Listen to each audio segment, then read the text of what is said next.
Welcome to You Know Me, a podcast from Brunswick and the Golden Isles. I'm Buddha. I'm the Beard. Beard, another week gone by, getting closer to Christmas. Yeah, we're getting there. I mean, what's today?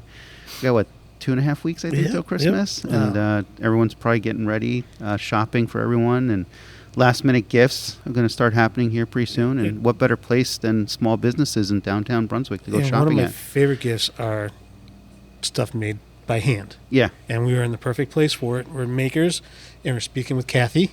Mm-hmm. And we were just talking about where you can come in here and have your own crafts and make your own gifts, really, if you really want to do. Absolutely, yeah. So, Kathy, why don't you tell a bit about yourself, because you are multi-talented, and tell us a little bit about makers.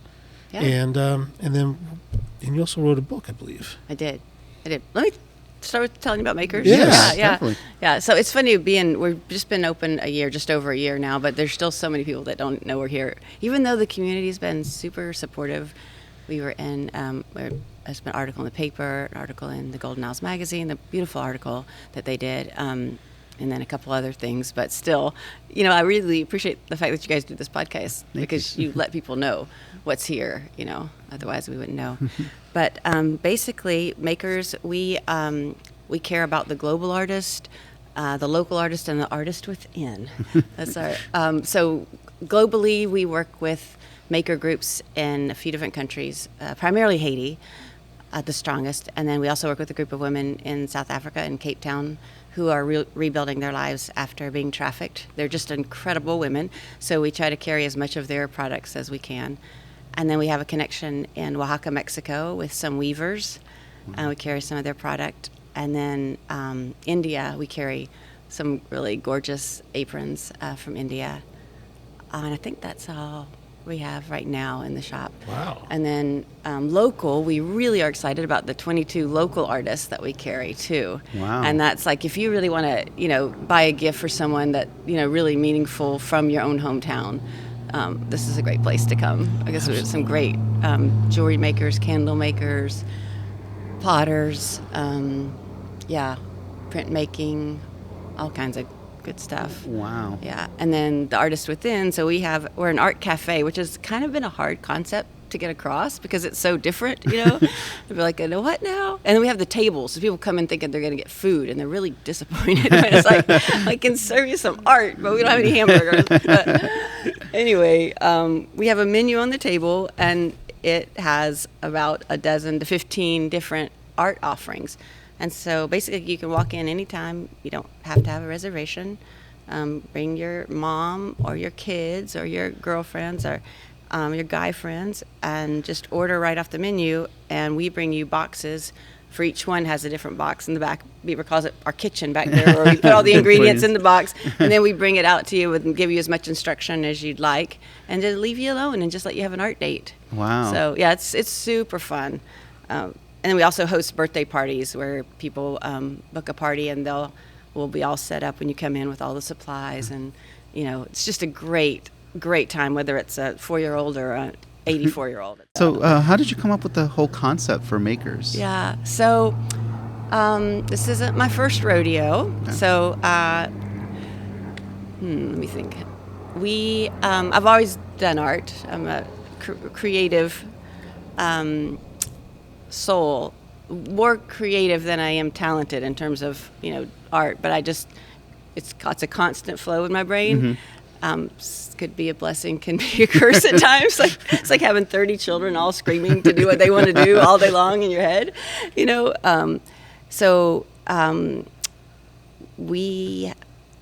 I find that art is just a really good settling exercise for folks. It helps us get out of our heads in some ways, and it's just it's real therapeutic.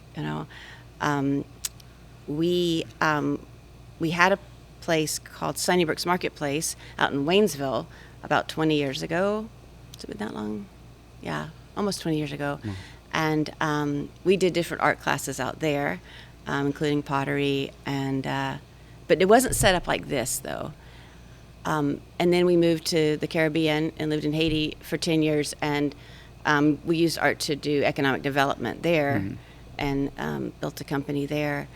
and then when I came back, I found that whenever I was sitting with friends, we always had art supplies on the table. So I basically, like, this is a stretch, not having my watercolors in my hand right now. Right. I kind of just have to be creating all the time and sitting with friends and doing exercises like this, where other people might play board games.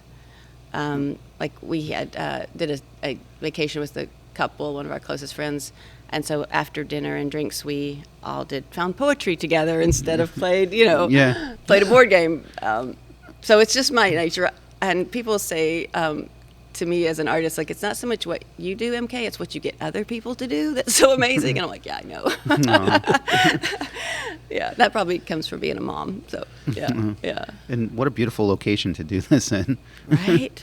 Yes. Man, it's stunning. Yeah. Yeah, this space is a remarkable space. Yeah. And kudos to our landlords, the Jordans, who designed all this, or who, redesigned it and made it what it is. Yeah, because I think I remember it was a little run down prior, I think, to them buying the building. Yeah. Yes, it was a project, warehouse to home or something like that. Yes, that's right. And I was following the progress online. And we actually got to meet a few times. I've delivered a few cheesecakes here. Right, yeah. And then he opened, then where your shop is now was the furniture. Yeah, furniture. But I always loved it. It's just he did such a great job with it. Yeah, it's special. People say, "Oh, how long did it take you to remodel this?" I'm like, we walked in, it was like this, like. Just really gorgeous. We did open up the back so that now the back is where we do classes, and the pottery studio is back there. And then having use of this courtyard too is pretty precious. This is a beautiful courtyard. It's really. Last night there was people huddled around the fire pit over here, and then people just drinking hot chocolate underneath the little heaters. And then we have the kiln out here, which is nice. We don't have to have it inside. And then we actually rent and live in the flat here. Wow. In the back, and then the front half of that we rent out for event space. Too. Oh, okay. I didn't know I'll have that. to show you guys. It's stunning. It's just a beautiful space. Wow. So it's great for. We've done baby showers there, corporate parties, birthday parties, different events. It's really beautiful. So this place is interactive. I mean, when you really think about it, it's not just a place where you can buy art. It's a place where you can make your own, Sure. learn, and learn new skills. Yeah. If you really wanted to. This is quite a dimension. But there's also another part of you. You wrote a book. Did write a book. I did. I wrote a book called Painfully Honest, because every time people were pre-reading it for me, they would come away with, wow, that was painfully honest, or wow, you were really honest, and I'm like, yeah, but shouldn't we be on some of these things that really matter? Like, shouldn't we be honest about this? Because, so the book is about basically helping in the world, and it's trying to realize that a lot of times our great intentions are not having great consequences for the people that we think we're helping. And it's wonderful that we all want to rush in and help. I mean, that's a beautiful part of our humanity, right. That we even care, that we have compassion, whether it's our next door neighbor or, someone a country away. And we really need to think through what we're doing. It's not just about us. It's not about us feeling great about our intentions or what we've done. We really need to think about how is it impacting, and how would we like people to help us if we were in that same situation. Right. And if we just stop and do that and really think it through, we'll do things better. We'll do things differently. But I think a lot of times we go in with another organization, and we just assume that they know what they're doing. And again, best of intentions, but having moved to Haiti and lived in Haiti and became part of that community, we really experienced a lot of things more from the Haitian side than from the American coming side. And so it started looking a lot different. Wow. That makes sense.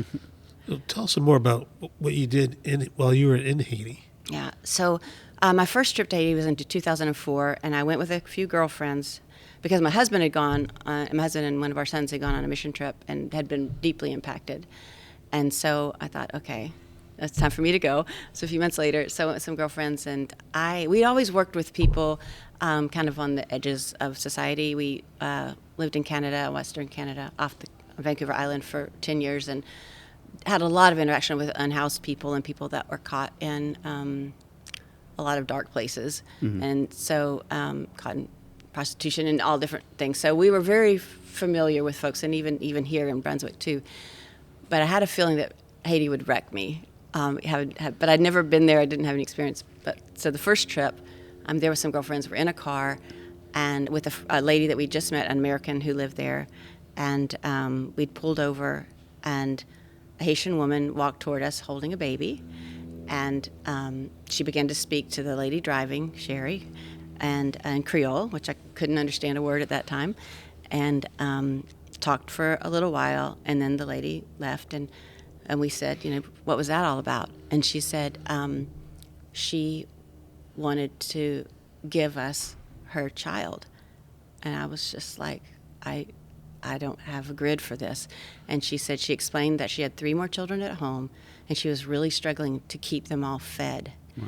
And because we were white, she assumed we probably had an orphanage or had access to an orphanage. And Sherry told her, no, we didn't have an orphanage. And then she turned around and said, I felt like she was looking right at me. She said, understand that she no more wants to give her child away than you do. At that point, our youngest was 4.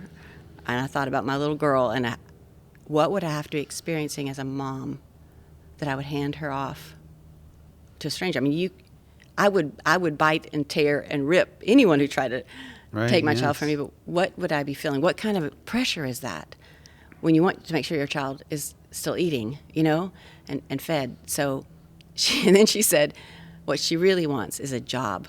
She doesn't want to give her child up. Yeah. What she really wants is a job. And I kind of jokingly say, I feel like that was my moment of perfect moral clarity when I knew, I don't know what I'll do. I was no grand business person, but I will do something with my life where less women on the planet have to feel that kind of pressure.